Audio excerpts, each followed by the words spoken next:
Com o atrativo de recompensas e temor dos castigos, procura-se estimular o homem para o bem e desviá-lo do mal. Se esses castigos, porém, lhe são apresentados de forma que a razão se recusa a admiti-lo, nenhuma influência terão sobre ele. Longe disso, rejeitará tudo. A forma e o fundo, se ao contrário lhe apresentar o futuro de maneira lógica, ele não o repelirá. O Espiritismo lhe dá essa explicação. A doutrina da eternidade das penas, em sentido absoluto, faz do Ele Supremo um Deus implacável.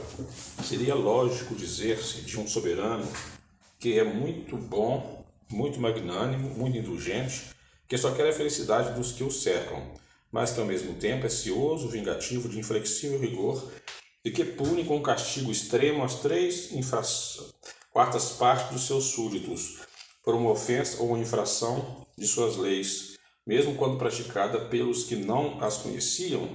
Não haveria aí contradição? Ora, pode ser de Deus ser menos bom do que seria um homem? Outra contradição, pois que Deus tudo sabia ao estar em uma alma, se esta viria a falir ou não. Ela, pois, desde uma formação, foi destinada à desgraça eterna. Será isso possível e racional? Com a doutrina das penas relativas, tudo se justifica. Deus sabia, sem dúvida, que ela faliria, mas lhe deu meios de instruir-se pela própria experiência, mediante sua própria falta. É necessário que expie seus erros para melhor se firmar no pé, mas a porta da esperança não se lhe fecha para sempre. E Deus faz que nos esforços que ele empregue para conseguir, dependa a sua redenção. Isso toda a gente pode compreender, e o mais meticulosa lógica pode admitir.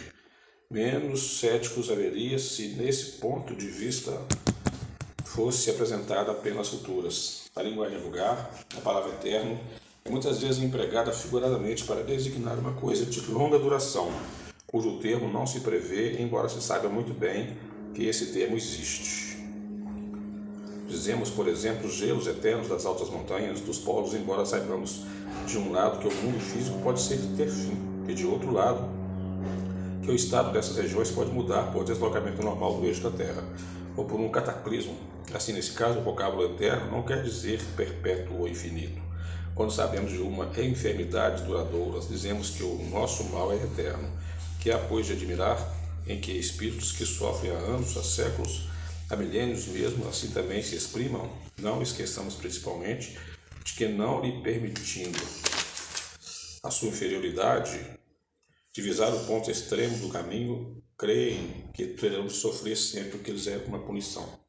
Demais, a doutrina do fogo material, das fornalhas e das torturas tomadas ao tártaro do paganismo está hoje completamente abandonadas pela alta tecnologia, e só nas escolas estes aterradores quadros alegóricos ainda são apresentados como verdade positiva por alguns homens mais zelosos do que instruídos, que assim cometem graves erros, porquanto as imaginações juvenis libertam-se dos terrores, podendo ir aumentar o número dos incrédulos. A teologia reconhece hoje que a palavra fogo é usada figuradamente e que se deve entender como significativo moral. Fogo moral.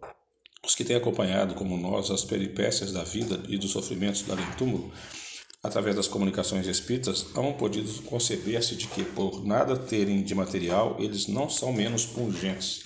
Mesmo relativamente à duração, alguns teólogos começam a admiti-la no sentido restritivo, acima indicado, e pensam que, com efeito, a palavra eterno se pode referir apenas em si mesma, como consequência de uma lei imutável, e não a sua aplicação a cada indivíduo. No dia em que a religião admitir essa interpretação, assim como algumas outras também, decorrentes do progresso das luzes, muitas ovelhas desgarradas reunirá. Título: Ressurreição da Carne. Pergunta 1010. O dogma da ressurreição da carne será a consagração da reencarnação ensinada pelos espíritos? Como quererias que fosse de outro modo? Conforme sucede com tantas outras, estas palavras só parecem despropositadas no entender de algumas pessoas, porque as tomam ao pé da letra. Levam por isso à incredulidade. Dai-lhes uma interpretação lógica e os que chamais livres pensadores as admitirão sem dificuldades, precisamente pela razão de que refletem. Porque não vos enganeis, esses livres pensadores, o que mais pedem e desejam é crer. Têm, como os outros, ou talvez mais que os outros, a sede do futuro, mas não podem admitir o que a ciência desmente. A doutrina da pluralidade das existências é concetânea com a justiça de Deus. Só ela explica o que sem ela é inexplicável. Como a vez de pretender que o seu princípio não estivesse na própria religião? Assim, pelo dogma da reencarnação, da ressurreição da carne, a própria igreja ensina a doutrina da reencarnação? Essa é a pergunta. Evidentemente. Demais, essa doutrina decorre de muitas coisas que têm passado despercebidas e que dentro em pouco se compreenderão este sentido. Reconhecer-se-á em breve que o Espiritismo ressalta a cada passo do texto, mesmo das Escrituras Sagradas. Os Espíritos, portanto, não vêm subverter a religião como alguns o pretendem. Vêm, ao contrário, confirmá-la, sancioná-la por provas irrecusáveis. Como, porém, são chegados os tempos de não mais empregarem linguagem figurada, eles se exprimem sem alegorias e dão às coisas sentido claro e preciso, que não possa estar sujeito a qualquer interpretação falsa. Eis porque, daqui a algum tempo, muito maior será dos que é hoje o número de pessoas sinceramente religiosas e crentes. Resposta de São Luís. Comentário. Efetivamente, a ciência demonstra a impossibilidade da ressurreição, segundo a ideia vulgar. Se os despojos do corpo humano se conservassem homogêneos, embora dispersos e reduzidos a pó, ainda se conceberia que pudesse reunir-se em dado momento. As coisas, porém, não se passam assim. O corpo é formado de elementos diversos, oxigênio, hidrogênio, azoto, carbono, etc. Pela decomposição, esses elementos se dispersam, mas para servir à formação de novos corpos, de tal sorte que uma mesma molécula de carbono, por exemplo, terá entrado na composição de muitos milhares de corpos diferentes. Falamos unicamente dos corpos humanos, sem ter em conta o dos animais, que o indivíduo tem talvez em seu corpo moléculas que já pertenceram a homens das primitivas idades do mundo. Que essas mesmas moléculas orgânicas que absorveis nos alimentos provêm, possivelmente, do corpo de tal outro indivíduo que conheceste, e assim por diante. Existindo em quantidade definida a matéria e sendo indefinidas as suas combinações, como poderia cada um daqueles corpos reconstituir-se com os mesmos elementos? Há aí impossibilidades materiais. Racionalmente, pois, não se pode admitir a ressurreição da carne, senão como uma figura simbólica do fenômeno da reencarnação. E, então, nada mais há que aberre da razão, que esteja em contradição com os dados da ciência. É exato que, segundo o dogma, essa ressurreição só no fim dos tempos se dará, ao passo que, segundo a doutrina espírita, ocorre todos os dias.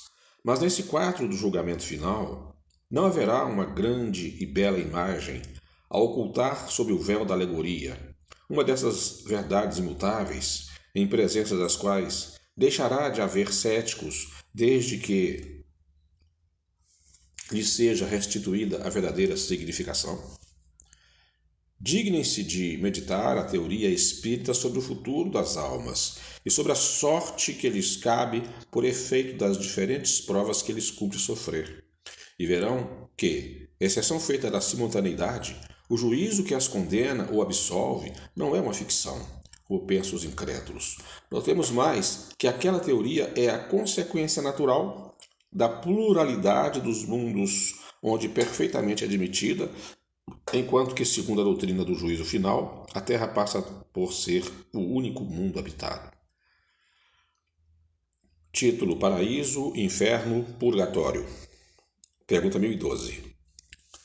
Haverá no universo lugares circunscritos para as penas e gostos dos espíritos segundo seus merecimentos? Já respondemos a essa pergunta. As penas e os gozos são inerentes ao grau de perfeição dos espíritos.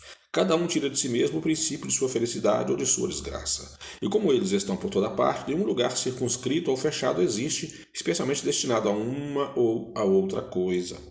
Quanto aos encarnados, esses são mais ou menos felizes ou desgraçados, conforme é mais ou menos adiantado o mundo em que habitam. Outra pergunta. De acordo, então, com o que vindes de dizer, o inferno e o paraíso não existem, tais como o homem os imagina? São sempre alegorias. Por toda parte há espíritos ditosos e inditosos. Entretanto, conforme também já dissemos, os espíritos de uma mesma ordem se reúnem por simpatia, mas podem reunir-se onde queiram quando são perfeitos. Um comentáriozinho. A localização absoluta das regiões, das penas e das recompensas só na imaginação do homem existe. Provém da sua tendência a materializar e a circunscrever as coisas, cuja essência infinita não lhes é possível compreender. 1013. Que se deve entender por purgatórios? Dores físicas e morais. O tempo da expiação. Quase sempre na terra é que fazeis o vosso purgatório e que Deus vos obriga a expiar as vossas faltas. Comentário. O que o homem chama purgatório é igualmente uma alegoria, devendo-se entender, como tal, não há um lugar determinado, porém o estado dos espíritos imperfeitos que se acham em expiação até alcançarem a purificação completa que os elevará à categoria dos espíritos bem-aventurados. Operando-se essa purificação por meio das diversas encarnações, o purgatório consiste nas provas da vida corporal. 1014. Como se explica que espíritos cuja superioridade se revela na linguagem que usam tenham respondido a pessoas muito sérias a respeito do inferno e do purgatório de conformidade com as ideias correntes? É que falam uma linguagem que possa ser compreendida pelas pessoas que os interrogam. Quando estas se mostram imbuídas de certas ideias, eles evitam chocá-las muito bruscamente, a fim de lhes não ferir as convicções. Se um espírito dissesse a um muçulmano sem precauções oratórias que Maomé não foi profeta, seria muito mal acolhido. Outra pergunta. Concebe-se que assim procedam os espíritos que nos querem instruir. Como, porém, se explica que, interrogados acerca da situação em que se acham, alguns espíritos tenham respondido que sofriam as torturas do inferno ou do purgatório? Quando são inferiores e ainda não completamente desmaterializados, os espíritos conservam uma parte de suas ideias terrenas e, para dar suas impressões, se servem dos termos que lhes são familiares. Acham-se no meio que só imperfeitamente lhes permite sondar o futuro. Essa a causa de alguns espíritos errantes ou recém-desencarnados falarem como fariam se estivessem encarnados. Inferno se pode traduzir por uma vida de provações extremamente dolorosa, com a incerteza de haver outra melhor.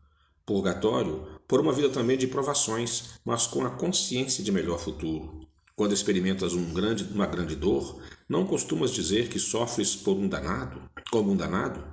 Tudo isso são apenas palavras, e sempre ditas em sentido figurado.